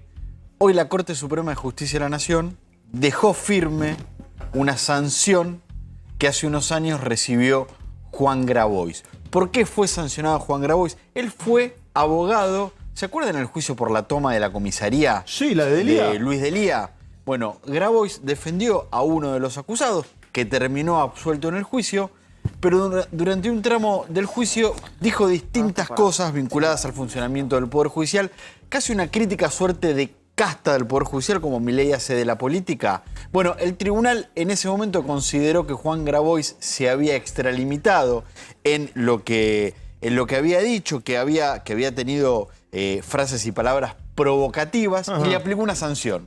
Una multa del 15% del sueldo de un juez de primera instancia. Bueno, vos sabés que esto fue apelado, subió a distintas instancias y hoy la Corte Suprema rechazó la última apelación que había presentado Juan Grabois y dejó firme la sanción. Algunos hoy preguntaban, che, ¿con esto no puede ser candidato? Sí, no, sí. puede ser candidato. Sí, puede ser candidata Cristina. No, está bien, pero es distinto. Sí. Porque en este caso alguien puede decir, che, bueno, la causa ya se cerró. La Corte, que es la última instancia, resolvió, ya no le quedan más apelaciones, la sanción queda firme. Sí, la sanción queda firme, pero es solo una sanción económica, no le impide ser candidato a presidente en la interna de Unión por la Patria. Burgueño, lo que quieras, vamos. A ver, dos cuestiones. Primero, para completar un poco lo de Milei, que él lo anunció y se está hablando, él dijo que ya consiguió el financiamiento para dolarizar y que el monto supera los 35.000 millones de dólares. Para aclarar un poco. Y que es el dinero que se necesita no para cambiar las LELIQ, sino los pesos circulantes. Sí, es para sacar el circulante de la Para calle. sacar el circulante y que la gente pueda empezar a tener dólares en la mano. Obviamente Milei, hablamos hoy con él, no dice cuál es el financiamiento, pero que es privado, claro, ahí está. Que es un financiamiento privado con cláusulas de reformas similares a lo que te pediría el Fondo Monetario Internacional. Me detengo acá para que se entienda un poco qué era lo que estábamos. Le preguntábamos en lo que hablábamos. Está muy bien. Además, sé que le sacaste mucha información antes, que te vi hablando animosamente. Sí. ¿Cuáles serían las 2 o 3 leyes que gane Milei o gane eventualmente, si es la candidata Bullrich? Sí, o Massa. Sí, pero Bullrich. Ya están hablando para ver cuáles serían las leyes que saldrían en el... Una reforma laboral. Y la reforma del Banco Central. Y la reforma del Banco Central, claro. Es más light la de Bullrich que obviamente que la de... No te creas, yo creo que es la misma. ¿Es la misma? Por lo menos por lo que estuvimos hablando, va por el mismo lado. Es similar, el esquema de trabajo es similar a lo que hoy tiene la UOCRA. Sí. Hablando de la UOCRA. Sí. Cámara Argentina de la Construcción. Sí, ahí voy, Gonza, querido. Ahí voy, Gonza. Evento anual. Sí. ¿Estuvo Massa, no? Estuvo Massa. Dio 2 definiciones con respecto al Fondo Monetario Internacional. La primera es inminente el acuerdo. Puede ser esta semana, supongo que no, pero de acá al viernes de la semana que viene hay acuerdo con el Fondo Monetario Internacional con este esquema. Es un acuerdo para este año, para el 2023, basado en lo siguiente. La fiscalización del FMI no va a ser trimestral, sino anual. Sí. ¿Qué quiere decir? Vos no tenés que aprobar metas trimestrales, por ejemplo, el primer trimestre, el segundo trimestre, sino que tenés que aprobar las metas durante todo el 2023. ¿Esto qué implica? Que la próxima fiscalización para ver si Argentina cumplió o no las metas va a ser en febrero del año que viene. Bien. Cuando ya vas a tener otro gobierno. Habló Massa del tema. Dame lo que dijo Massa y ahora me dice, ¿son 10.000 millones sí o no? Dame lo que dijo Massa y ahora me cuenta Burgueño. Vamos. Significa ir al fondo, para que entendamos qué representaron esos 44.000 millones de dólares del 2019. Significa asumir metas, compromisos y obligaciones. En términos de programa económico, significa ceder en parte tu autonomía para atarte a un programa que de alguna manera es el que explica la capacidad de repago de tu país. Eso es ir al fondo. Si yo te dijera una obsesión que tiene que tener el próximo presidente, el que sea, digamos, el programa exportador, juntar todos los dólares que Argentina necesita para pagarle al fondo y volver a sacarlo de la Argentina y para no volver nunca más al fondo. Bueno, muy bien, son 10.000 millones. Dos cuestiones con respecto a esto que dice. Primero, fíjate que la propuesta es no romper con el Fondo Monetario Internacional, llegar a un acuerdo que tiene 2 plazos, de acá a fin de año y después, eventualmente, si es presidente, renegociar el acuerdo actual por un acuerdo de largo plazo. Lo cual es lógico. A ver, no hay ningún candidato que diga, salvo la izquierda, que diga romper el Fondo Monetario. De Máximo Kirchner. Bueno, que lo expliquen porque están en la misma boleta. Pero no hay ninguno que plantee. A ver, el kirchnerismo duro no propone romper, pero sí propone pedirle al Fondo Monetario cosas que nunca te va a dar. Como por ejemplo que el acuerdo sea 20 años. Eso nunca va a suceder. Sí, el kirchnerismo duro quiere seguir gastando plata, ¿sí? A diestra y siniestra, ¿sí? Pero creen que emitiendo dinero no se genera inflación, ¿sí? Y creen que vos podés pedir plata y nunca devolverla. Y que nadie como el fondo te controle que no emita. Claro, eso es lo que quiere el kirchnerismo duro. Es decir, soñador es poco. Hay algo que no... Digamos que ¿Cómo no a Prado lo extrañamos? Muy bien. Sí, lo extrañamos. Yo lo peleo a Prado siempre, lo cual es cierto, pero lo extrañamos. ¿No les obliga? Sí, lo extrañamos. No, bueno, estuve... ¿qué quiere decir? No sé bueno, por qué se que mete tiene en que esto, ver con lo que mencionaban del kirchnerismo duro, el Fondo Monetario y demás. Hubo un debate muy grande en el Instituto Patria por estas cuestiones que mencionaba Carlos. Y varios dirigentes de muchísima importancia dentro del kirchnerismo más duro se dieron cuenta de que no hay mucho margen para volver a plantear lo que vos estás diciendo en los términos que se lo plantearon a Alberto Fernández. Hicieron una especie de mea culpa. ¿Me explico? O sea, diciendo, sí, es verdad, nosotros estamos en contra con nuestra plataforma, nuestra forma de hacer política de esto, pero llegamos a un punto al que no nos queda más margen. Entonces, ya se está hablando que en un eventual gobierno de Sergio Massa, si resulta electo presidente, la relación va a ser un poco más diferente, va a ser más permisiva, dentro de los límites, obviamente, que siempre suelen tener. Pero ahí, por cansancio, yo creo que un poquito van a aflojar. Por lo demás, tiene razón, ¿no? Eso de haber vuelto al fondo, tener un plan, haberse vuelto a endeudar con el Fondo Monetario. Hablé con en su momento fue un error político. Hablé con los economistas de todos los equipos, o casi todos los de Juntos por el Cambio, fuera de aire, digamos. Tomé café, pregunté, averigüé, hablé varias veces con Milei, lo acaba de contar, vos me estás contando lo de Massa. Todos dicen lo mismo con el Fondo Monetario. Todos dicen lo mismo. Lo que pasa es que es impopular, pero todos dicen absolutamente lo mismo. La lógica de ir con un plan serio, vamos para allá, para que el fondo te libere esos 10.000 millones, que esos 10.000 millones te permiten, por ejemplo, liberar el tipo de cambio. Porque vos no podés liberar el tipo de cambio sin liquidez, sin reserva, porque no tenés cómo pelear la plaza. Entonces, aunque no lo digan en ON, es prácticamente el plan de casi todos. ¿Es también el plan de Massa o no? Ese es la primera parte de lo que hablamos. Bueno, claro. De este año. Sí, es para liberar el tipo de cambio, para comenzar a liberar el tipo de cambio. Son los 10.600 millones de dólares que el Fondo Monetario te iba a dar en 3 tramos. Sí. La diferencia es que te lo liquide rápido para que vos lo puedas mostrar y poder mantener una política cambiaria estable de acá a que termine el proceso electoral y haya se me fue Dipache para hablar de esto. Bueno, después le pregunto, se me entró en cámara, tapó la cámara, se fue, se quedó con la bufanda. No sé, está vendiendo, está en Tinder o vendiendo acciones. ¿Subieron las acciones o no? ¿Cómo subieron las acciones o no? Hoy bajaron. Una lógica toma de ganancias. Bien. Pero para terminar después le voy a preguntar a Dipache de Massa en Camargo. Lo que dice es que le va a pagar. Que le va a pagar al Fondo Monetario. Porque acá tenés dos maneras pero sí es lo que se comprometió el Congreso Nacional, además. Es de sentido común total. Después te puede gustar mucho, poco, Massa o nada. Si lo dijese otra persona, estaría diciendo lo mismo. Claro que hay que pagar. ¿Qué duda? No, podés llegar a otro tipo de acuerdo que es no pagarle nunca y refinanciar. Bueno, Es una opción. Sí. Es una opción. Sí. Dice, No estaría hay que siendo muy bueno, volver a exportar para pagarle al Fondo Monetario Internacional lo más rápido posible y sacártelo de encima. Bien. Cortijo, quiero ir con Corbalán. Sí. 3 cuestiones clave de la campaña. La primera, Alberto Fernández hoy dijo que Sergio Massa va a ser el próximo presidente de los argentinos. Es la primera vez que habla públicamente del candidato. Pero bueno, pero es la primera vez que habla públicamente. Sí, la calentura que tiene Scioli con Alberto Fernández nunca lo va a contar. No con Cristina. No con Cristina. Me dijeron que hasta usó la palabra traidor. Sí, no con Cristina. La calentura que tiene el sciolismo son un ¿Es grupo. verdad que le decían La calentura no le que atiendas tienen el con teléfono, no le atiendas el teléfono mientras rosqueaban atrás? Y con el... No con Cristina, No con Cristina ni tampoco con Massa, que no se llevan bien. Sí. Escuchaste, Cristina lo llamaba a Scioli.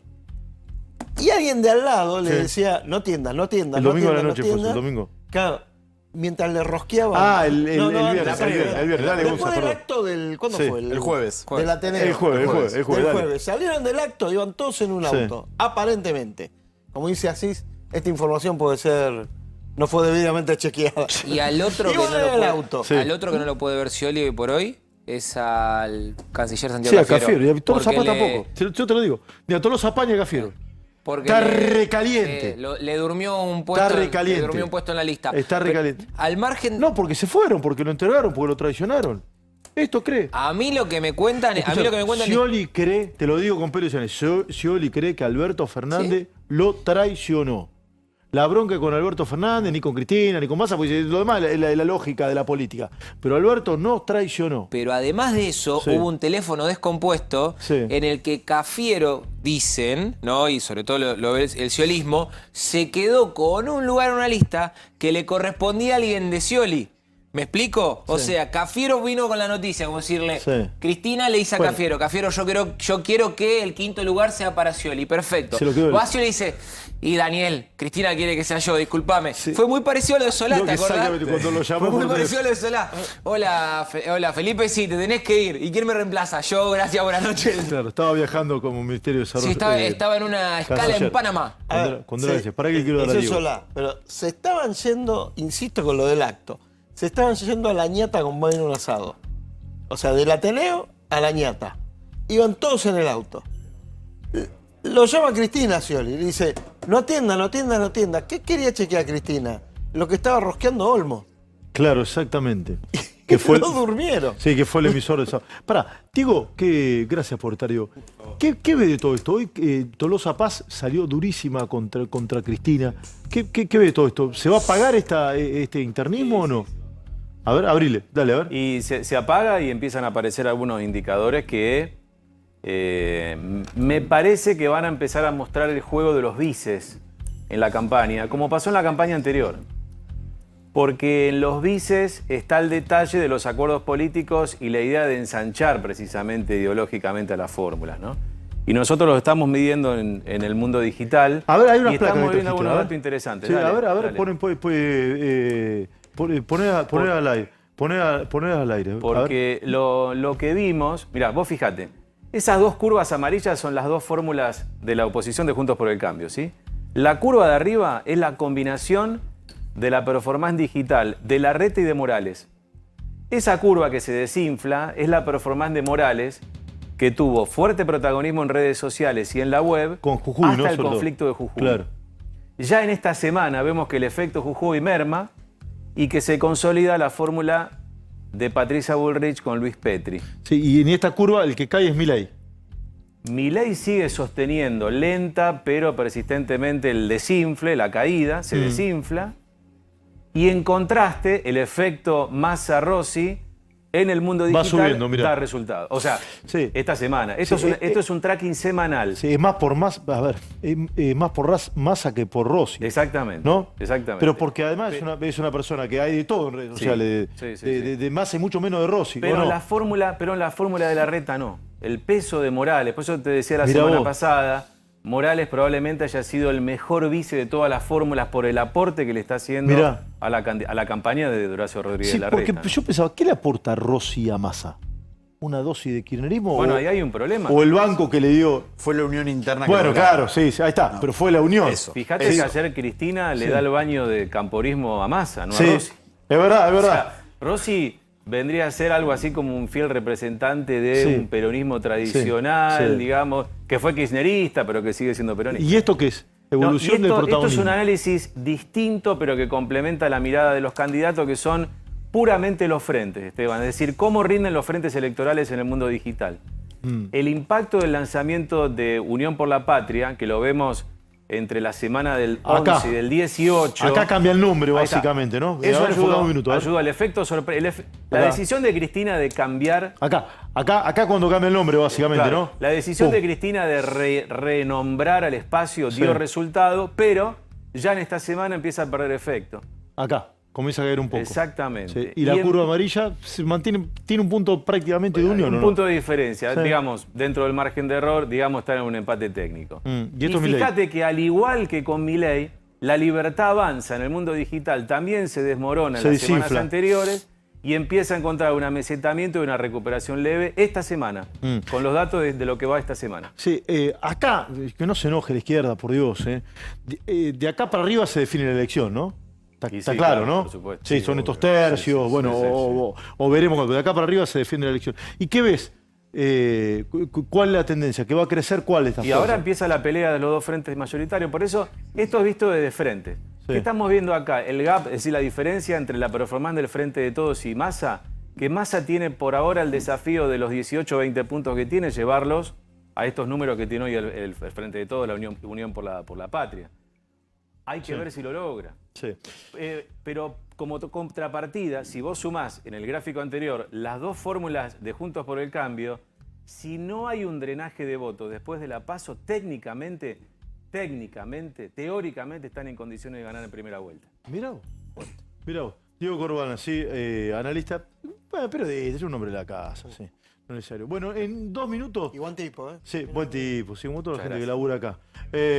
Ya en un ratito Prado te da un bombazo que tiene ahí de Juntos por el Cambio y viene el Dipache Show. En 2 minutos viene, no trajo la bufanda Dipache, lo cual... y cambió el saco. Y cambió el saco, estaba bastante apolillado el otro, ¿sí? Sí, el show de Dipache en 1 minuto, vamos.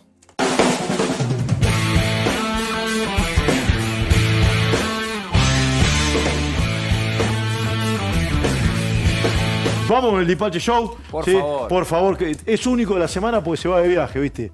Le sobran los dólares de Dipache y se va, como una estrella de rock. ¿Cómo le va, Dipache? ¿Cómo le va? Sí, muy bien, un gusto tenerlo, ¿eh? Hoy es el Día Internacional de las Pymes. ¿Sabía eso usted? Y el del boludo también. El del boludo sí, también. usted no tiene nada que ver. Tiene mucho que ver con lo que acaba de pasar en la última información del último momento, ¿sabe? No sabía. Sí, no sabía. El Congreso Dipache Time, versión pymes. Sí. Claro. El Congreso de la Nación acaba de aumentar los salarios, así que puede ser con él. Bueno. 35% en julio, 35% en agosto, 30% en el mes de noviembre y 50.000 pesos no remunerativos. Así que le puede decir. Antes, porque recién me enfocaron y yo me metí acá abajo. Estoy agarrando la copa de agua. El pelado que agarra, viste que acá cualquier cosa te cortan y después tiene guión, cualquier cosa. Claro. Te dice la copa de agua. Es agua. Tengo 2, tengo 2 copas. Bueno, antes que sigan. Sí. Pero no es empezó el día del empleado público. El día del empleado público. Mandamos saludos del empleado público. Ya veo para qué lado van. Para las pymes vamos. Vamos para las pymes. Bueno, muy bien, su momento. Para las pymes. Momento de Dipache en el aire. Vamos, que yo lo disfruto. Y Carlitos hizo la asociación entre los trámites, pero en realidad son trámites de pymes. Bueno, Carlitos, ¿cuántas horas anuales detiene una pyme a trámites? Fíjate que Argentina está en el anteúltimo lugar de América Latina. 900 horas anuales a trámites. Es increíble. Estás hablando compensación de impuestos, retenciones, percepciones, trámites administrativos.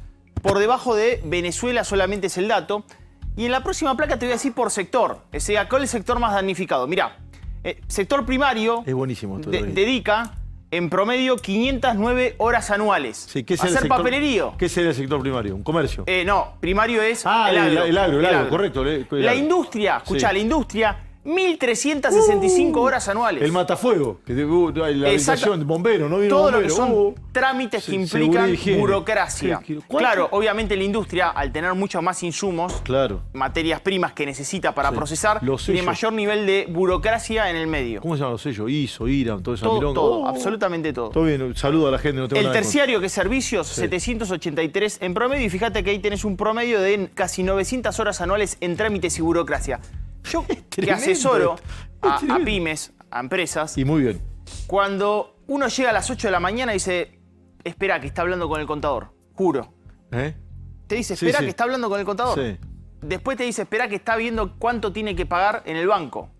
Y después el tipo puede ir a hablar para ver qué puede llegar a producir, cuánto puede llegar a crear, cuánto puede llegar a innovar y qué puede mejorar respecto de su capital humano, hablar con la gente. Sí. Juro que en una empresa pyme pasa esto. Sí, te creo. Pasa esto. Sí. Efectivamente es lo que termina pasando en una empresa pyme. Sí. Y estos son menos horas de producción, ¿no? Efectivamente. Sí, menos horas de producción, sí. Efectivamente. Bueno, vamos a la próxima placa, te voy a decir los datos que dio la cartera de Economía. Bien. La cartera de Economía que mostró que en Argentina el 99,4%, y lo dijo Sergio Massa, son pymes. 99,4%. Solamente el 0,6% son grandes empresas. Sí. Generan el 66,4% del empleo registrado privado en Argentina y en este momento, en el primer trimestre del año, creció 114.000 empleos generaron las pymes, generaron empleos. Ahora, fíjate por qué traje este cuadro. Línea roja. El 66% del empleo privado lo dan las pymes. Lo dan las pymes. Bien. ¿Por qué traje este cuadro? Línea roja, acá tenés el Valle en pandemia. Habían cerrado muchísimas pymes. ATP, que se habló con Milei acá y tanta. Efectivamente, las medianas cerraron menos, las micropymes, las de menos de 100 empleados son las que más cerraron. ¿Dónde está creciendo el empleo ese que mostró hoy la cartera de Economía? En las medianas. No están creciendo en las micropymes. Están creciendo en las medianas empresas, más de 100 empleados. ¿Y de qué sector? ¿Industrial de dónde? Bueno, muchos sectores vinculados a bienes transables. Estamos hablando de sectores minería, petróleo, automotriz, energéticas, economía del conocimiento, es donde crecen y sobre todo en las medianas. Sí, para un país chico, más de 100 empleados, es una empresa medianamente grande, digamos, se puede considerar, absolutamente, ¿no? Sí, bueno, por lo menos está entre pequeña y mediana. Sí, no es Techín, pero es una empresa. ¿Hay algún estudio que en algún momento... Digo, pues somos una economía pequeña Argentina, ¿no? Sí, pero la realidad es que está muy estancado el crecimiento de las pymes en nuestro país. Sí. Se estima que sí, el nivel de movilidad ascendente de las pymes es muy bajo. Sí. O sea, son muchas las que pasan de micro a pequeña, menos las que pasan de pequeñas a medianas y casi nulo lo que pasan de medianas a grandes. ¿Y a qué se debe ese crecimiento? Bueno, el crecimiento del empleo justamente son esos sectores donde hay demanda laboral, pero efectivamente las micropymes, que son las más chiquitas, no solamente hay menos demanda, sino que hay más riesgo. Hay que sacarle el riesgo laboral para aquel que quiera emplear. Reforma, ahí está, si vos con una reforma laboral efectivamente le sacás el riesgo laboral, solamente con que una pyme tome a 2 empleados son 1.200.000 puestos de trabajo. Claro. Puede ser una revolución del empleo terrible. Eso que es buenísimo. Buenísimo está diciendo Metipacha. Repetilo, por favor. Si vos le sacás el riesgo laboral a las pymes, solamente con que tomen 2 empleados son 1.200.000 puestos de trabajo. Tremendo. Es una revolución del empleo inmediato. Claro.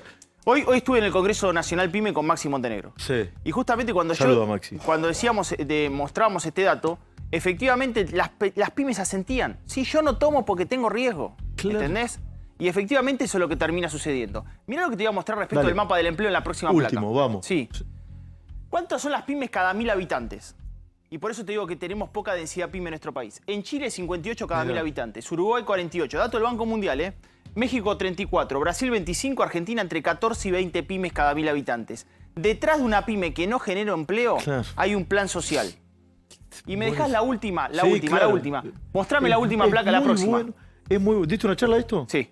Es muy bueno. ¿Y se puede ver en algún lado? ¿Esta charla está grabada en algún lado? La van a subir seguramente en Somos Pyme, que es parte del Grupo América en Radio La Red. Ah, bueno, dale. Bueno, mira cuáles son los principales obstáculos. Inflación.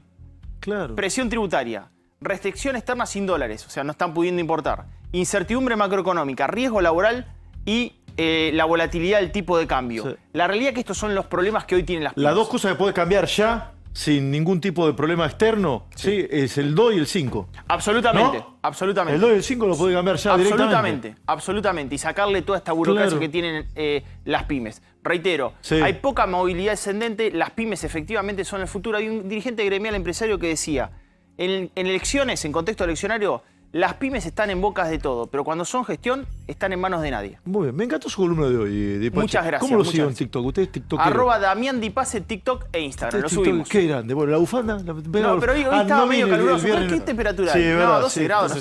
No viene el viernes. Gracias, le agradecemos. Sí. No, vengo de viaje, pero la semana que viene estamos con el Dipache. Anda bien, tiene dólares. Prado, le di poco tiempo, le pido disculpas. Gracias, lo extrañamos de verdad.